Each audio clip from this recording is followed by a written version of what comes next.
आपल्यासोबत महंत सुधीर दास हे फोन लाईन वरून जोडलेले आहेत। माझा आवाज आपल्यापर्यंत पोहोचतोय? जी, आपण पाहतोय या ठिकाणी कुंभमेळ्याच्या दरम्यान चेंगराचेंगरी झालेली आहे। 10 जणांचा मृत्यू झाल्याची सध्या माहिती मिळते। प्रशासनावरती आता आरोप होतोय, आपली यावरती प्रतिक्रिया?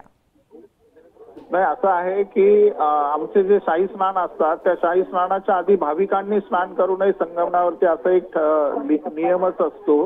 परंतु साधारणतः 13 कोटीच्या आसपास भाविक आल्यामुळे काही ठिकाणी प्रेशर पॉइंट तयार झाले आणि बॅरिकेड तुटून संगमावरती रात्री 1 वाजल्यापासूनच आपण जाणत आहात की 7:20 काल अमावस्या ही लागलेली होती।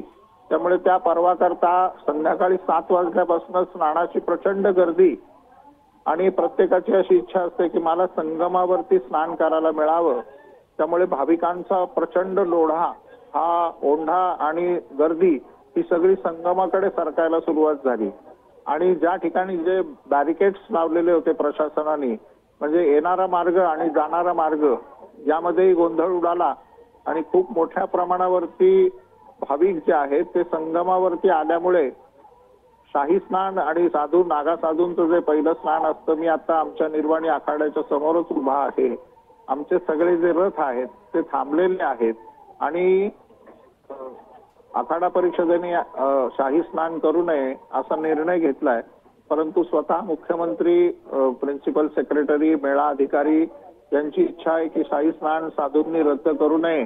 त्यामुळे अजूनही त्याच्यात चर्चा चालली आहे।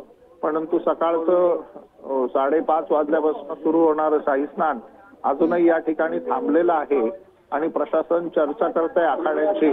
परंतु आखाडे असे म्हणत आहेत की आम्ही जर सगळ्या रथा आणि गाजाबाजासह शाहीला उतरलो, आमच्या बरोबर हजारो संत साधू त्याबरोबर आहेत, तर अजूनच गोंधळ उडू शकतो।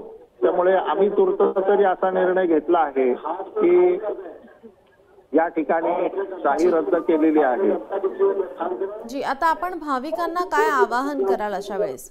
नाही, भाविकांना आम्ही हेच आवाहन करीत आहोत की जे जाण्याचे मार्ग आणि येण्याचे मार्ग आहेत त्याचं पालन करावं, गर्दी करू नये। वृद्ध असलेल्या आई वडिलांना किंवा नातेवाईकांना, आपल्या मंडळींना आपण घाटावरती घेऊन येऊ नये।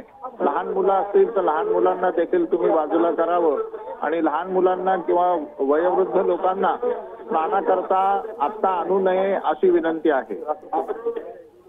जी जी, धन्यवाद आपण दिलेल्या या प्रतिक्रियेसाठी। आपल्यासोबत प्रयागराजमधून महंत सुधीर दास हे फोन लाईन वरून जोडलेले होते। त्यांनी तिथली परिस्थितीची माहिती दिलेली आहे। भाविकांना या ठिकाणी त्यांच्याकडून आवाहन करण्यात आलेलं आहे, जे काही प्रशासनाकडून नियम दिलेले आहेत त्याचा नियमांचं पालन भाविकांनी करावं असं आवाहन त्यांच्याकडून आता करण्यात येत आहे।